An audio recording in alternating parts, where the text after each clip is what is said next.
Welcome to Not Milk Never Milk. Subscribe if you're lactose intolerant. You start by confirming the relay type and coil voltage so you wire correctly.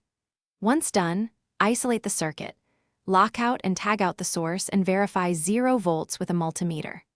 Next, locate the coil terminals labeled A1 and A2 and the contact terminals such as 13/14 for normally open and 21/22 for normally closed, plus chassis ground. Make sure to use the correct gauge wire and route it avoiding heat sources, because proper prep prevents mistakes later.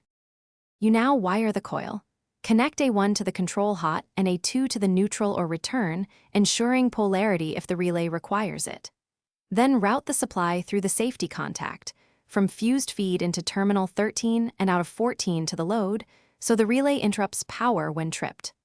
Once done, fasten all connections to the manufacturer torque.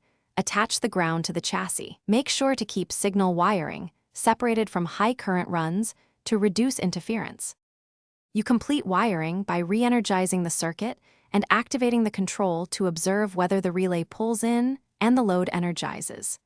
Verify coil voltage at a 1A2 and continuity across the intended contacts when engaged.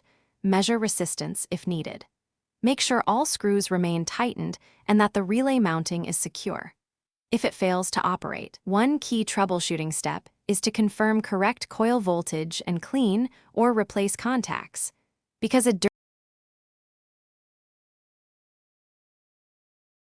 Thanks for watching. If this was helpful, leave a like and consider subscribing. See you next time.